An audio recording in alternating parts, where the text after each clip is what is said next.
Russia's fighter jets have been operating with near impunity for months, launching guided bombs from safe distances, staying just out of range, destroying Ukrainian cities from the comfort of Russian airspace.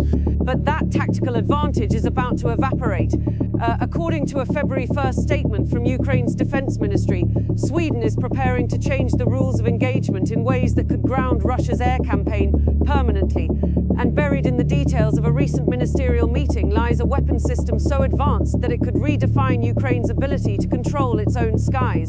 Here's what we know. Ukraine's defense minister Fedorov sat down with Sweden's defense minister Pål Jonson on February 1st. The topic wasn't just routine military aid, this was a strategic planning session. For what Swedish officials are calling a large-scale package, the specifics matter because they reveal Sweden's approach to equipping Ukraine. According to the Ukrainian Defense Ministry's official statement, the package centers on three core capabilities: air defense systems and radar platforms manufactured by Saab, electronic warfare systems and unmanned aerial vehicles designed for deep strike missions.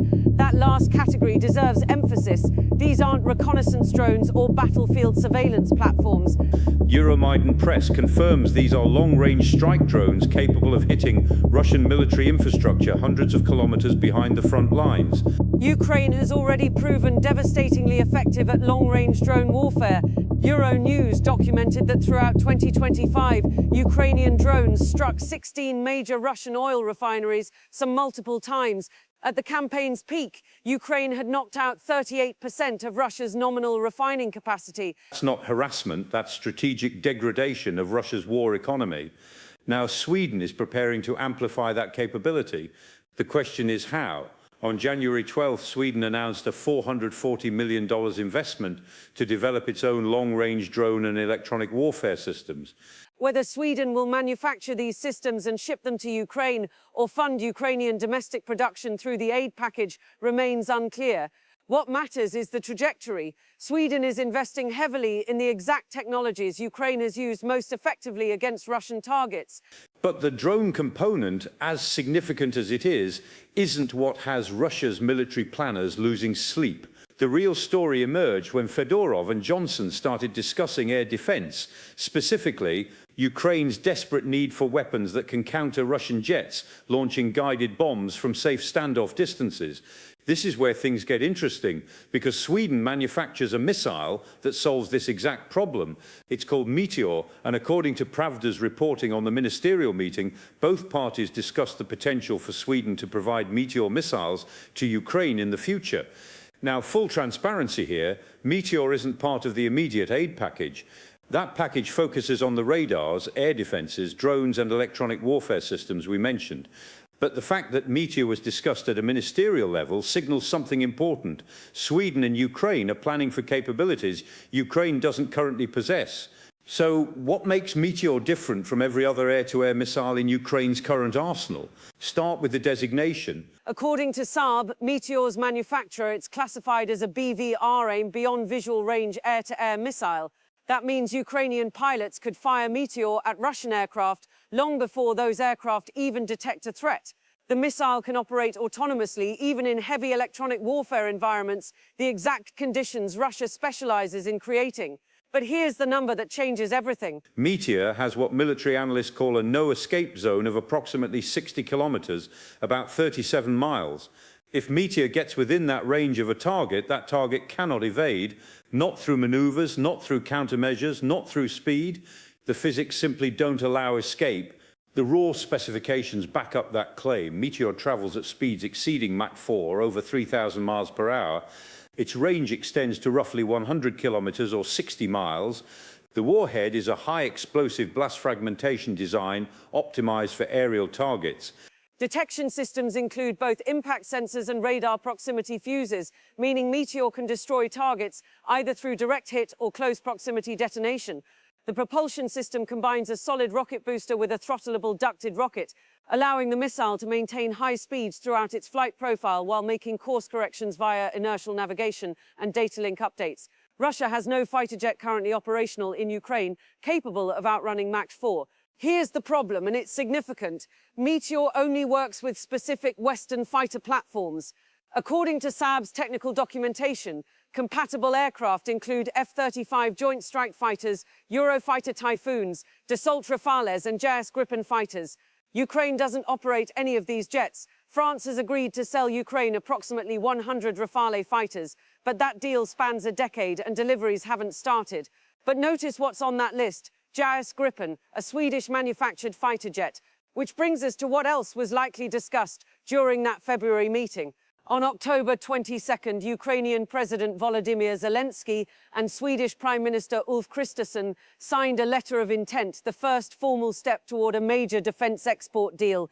Kristersson explained the scope in a public statement. Today we have signed an important letter of intent, marking a step towards a massive possible export deal regarding Gripen, likely between 100 and 150 fighter jets, to build a new and very strong Ukrainian Air Force.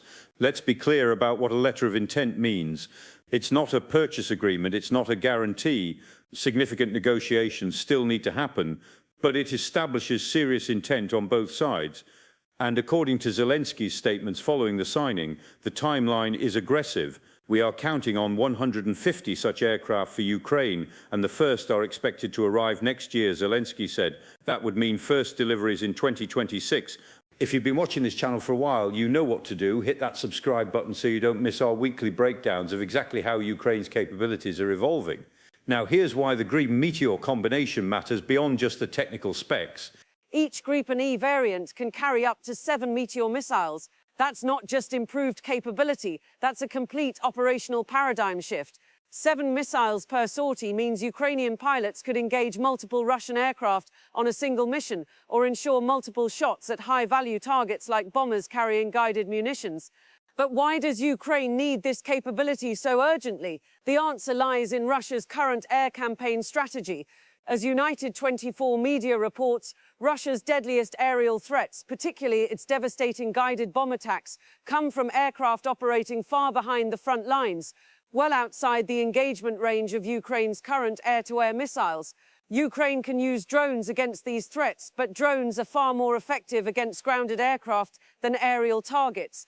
The numbers from February 1st tell the story. According to figures President Zelensky shared with Euromaidan Press, Russia launched over 6,000 attack drones, approximately 5,500 guided aerial bombs, and 158 missiles of various types at Ukraine in January 2026 alone. These aren't anomalous figures. This has become Russia's standard monthly bombardment pattern. Those guided aerial bombs represent an evolving threat. Ukraine's main intelligence directorate, known as HUR, has been conducting detailed analysis of what Russia calls Universal Planning and Correction Modules, or UMPKs. According to United 24 media's reporting on HUR's intelligence findings, these UMPK kits convert Russia's legacy dumb bombs, including the massive Fab series munitions, into precision-guided weapons. The technology is more sophisticated than earlier Russian attempts at guided munitions. KJAR identified 31 companies involved in UMPK production. The kits feature what Russia designates as the Smart Glide Control System, combining satellite navigation with a Cometer antenna designed to resist signal jamming. A strapped-down inertial navigation system provides backup guidance. This represents a significant upgrade from earlier Russian guided bombs that relied on basic navigation and achieved damage through volume rather than precision. HUR has identified several companies involved in UMPK production that currently face no international sanctions, including Kurgan Pribor, the firm that develops computing systems for Su-34 and Su-35 fighter jets and assembles both UMPK 250 and UMPK 500 modules. Ukraine argues that sanctioning Kurgan Pribor would significantly degrade Russia's guided bomb production. But sanctions take time, diplomacy takes time. Meteor missiles offer an immediate solution: destroy the aircraft carrying the bombs, and you eliminate dozens of future strikes instead of stopping just one munition. According to Army Recognition's February 2nd analysis, Meteor wouldn't just add capability to Ukraine's arsenal, it would represent what military analysts call a qualitative leap in how Ukrainian forces can contest Russian air operations. More importantly, Sweden providing Meteor signals a strategic shift among Ukraine's European allies. Instead of simply replenishing existing stockpiles, allies are now actively working to reshape Ukraine's military capabilities to counter specific Russian advantages. Russia's standoff tactics have worked because Ukraine lacked the tools to threaten aircraft operating at safe distances. Meteor eliminates that safety margin, and Sweden isn't stopping at missiles. Pravda reports that former Defence Minister Denai Shmyhal announced plans in November for Ukraine to begin manufacturing Gripen fighters domestically by 2033, with a memorandum already signed between a Ukrainian company and Saab. Putin built his air campaign on distance. Sweden is about to make distance meaningless. Want to know what other Western sanctions are crippling Russia's war machine? We've covered how recent US measures targeting Russian oil giants are forcing asset sales and revenue collapse. Don't forget to subscribe to The Military Show for weekly analysis you won't find anywhere else.